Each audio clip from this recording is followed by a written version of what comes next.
Assalamualaikum warahmatullahi wabarakatuh. Saya Lila Amalia, kelas 2C, Prodi PIAUD. Pada kesempatan kali ini saya akan menjelaskan tentang materi tafsir Tarbawi bab ketiga, yaitu mengenai tujuan pendidikan. Yang pertama, tafsir dari surat Al-Zariyat ayat 56 yang artinya, dan aku tidak akan menciptakan jin dan manusia melainkan agar mereka beribadah kepadaku. Berarti menciptakan dari tiada menjadi ada, hanya Allah yang bisa menciptakan dari tiada menjadi ada. Manusia hanya merekayasa, yaitu menciptakan sesuatu dari sesuatu yang sudah ada. Berdasarkan ayat itu, makhluk yang berakal diciptakan Allah hanya dua genus, yaitu jin dan manusia. Dari jin tercipta tiga spesies. Jin itu sendiri yang dibuat dari api, ada yang muslim dan ada yang kafir. Yang kedua iblis yang dibuat dari inti api, yang selalu kafir, dan malaikat yang dibuat dari cahaya api tersebut, yang selalu muslim. Iblis adalah personnya. Ketika ia melakukan pekerjaan jahatnya, ia disebut setan. Allah tidak membuat spesies lainnya untuk ins. Ins adalah manusia sebagai jenis. Ia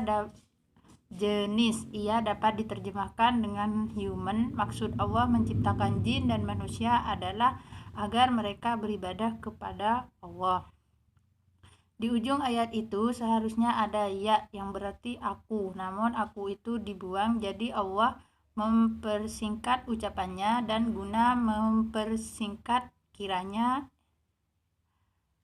ialah agar pesan segera sampai ke telinga hamba-hambanya untuk segera dipedulikan. Yang kedua, menurut tafsir surat Ali Imran ayat 137 sampai 139, yang artinya yaitu, telah berlalu hukum-hukum sebelum kalian, karena itu berjalanlah kalian di muka bumi dan perhatikanlah bagaimana akibat orang-orang yang mendustakan Al-Quran. Ini adalah penerapan bagi seluruh manusia dan petunjuk serta pelajaran bagi orang-orang yang bertakwa. Janganlah kalian bersikap lemah dan janganlah pula kalian bersedih hati, padahal kalianlah orang-orang yang paling tinggi derajatnya jika kalian orang-orang yang beriman. Tafsir dari ayat ini yaitu, hukum-hukum itu adalah sunnatullah, yaitu kehancuran bangsa-bangsa terdahulu karena dosa-dosa mereka yang sering dikisahkan dalam Al-Quran, antara lain surat Al-A'raf ayat 59 sampai 137 adalah dosa-dosa, yang artinya yaitu, karena itu berjalanlah kalian di muka bumi dan perhatikanlah bagaimana akibat orang-orang yang mendustakan. Ayat ini meminta umat Islam untuk melakukan perjalanan. Maksud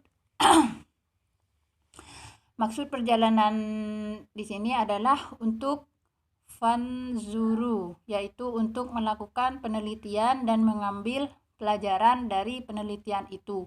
Penelitian ditujukan kepada akibah, yaitu nasib buruk yang dialami orang-orang pembangkang, kehancuran mereka.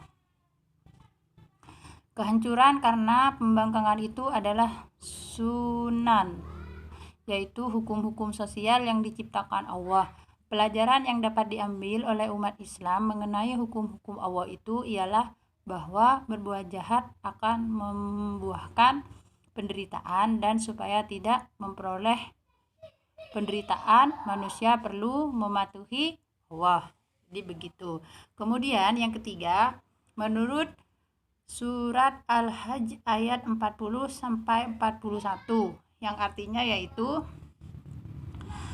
orang-orang yang telah diusir dari kampung halaman mereka tanpa alasan yang benar, kecuali mereka berkata, Tuhan kami hanyalah Allah, dan sekiranya Allah tiada menolak keganasan sebagian manusia dengan sebagian yang lain, tentulah telah dirobohkan biara-biara gereja-gereja sinago-sinago, dan masjid-masjid yang di dalamnya banyak disebut nama Allah. Sesungguhnya Allah pasti menolong orang-orang yang menolong agamanya. Sesungguhnya Allah benar-benar maha kuat lagi maha perkasa, yaitu orang-orang yang jika kami teguhkan kedudukan mereka di muka bumi, niscaya mereka mendirikan sembahyang, menunaikan zakat, menyuruh berbuat makruf dan mencegah dari perbuatan yang mungkar, dan kepada Allah lah segala urusan akan kembali. Tafsir dari ayat ini yaitu berkaitan dengan ayat sebelumnya yang merupakan ayat pertama yang mengizinkan umat Islam berperang. Izin berperang diberikan sekalipun Allah mampu memenangkan umat Islam tanpa berperang. Hal itu supaya Allah tahu siapa yang berjuang atau tidak berjuang, dan untuk menjadi tolak ukur siapa yang berhak atas imbalannya atau hukumannya. Izin berperang itu diberikan untuk membela diri yang ketika itu di Mekah Nabi Muhammad beserta para sahabat diancam untuk dibunuh dan akhirnya terusir dari Mekah. Sahabat sementara itu di Madinah, mereka masih terus diserang. Perlakuan buruk yang mereka terima itu hanyalah karena mereka menyatakan dengan tegas iman mereka bahwa tiada Tuhan selain Allah. Yang keempat, menurut tafsir surat Al-Fat ayat 29 yang artinya yaitu Muhammad itu adalah utusan atau Rasul Allah, dan orang-orang yang bersama dengan dia adalah keras terhadap orang-orang kafir tetapi berkasih sayang sesama mereka. Kamu lihat mereka ruku dan sujud mencari karunia Allah dan keridhaannya. Tanda-tanda mereka tampak pada muka mereka dari bekas sujud. Demikianlah sifat-sifat mereka dalam Taurat dan sifat-sifat mereka dalam Injil, yaitu seperti tanaman yang mengeluarkan tunasnya, maka tunas itu menjadikan tanaman itu kuat lalu menjadi besarlah. Allah hendak menjengkelkan hati orang-orang ia dan tegak lurus di atas pokoknya. Tanaman itu menyenangkan hati penanam-penanamnya karena kafir dengan kekuatan orang-orang mukmin.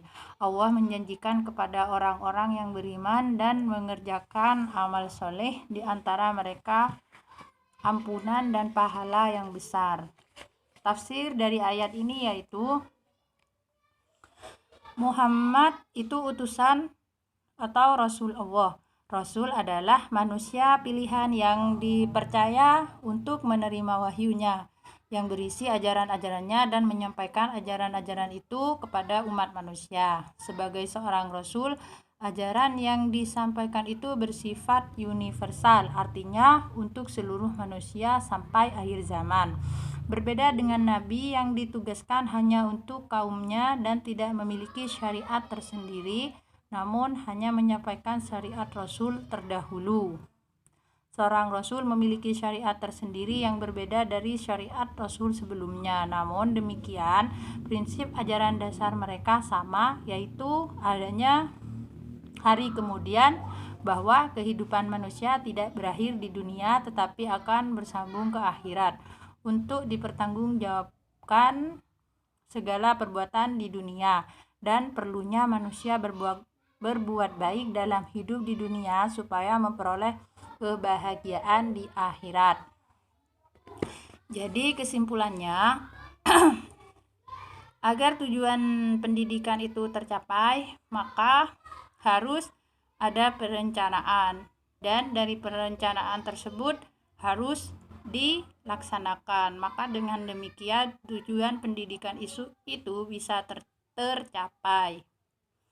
Dan kesuksesan itu tidak dinilai dari suksesnya orang itu di kemudian hari, tetapi dinilai dari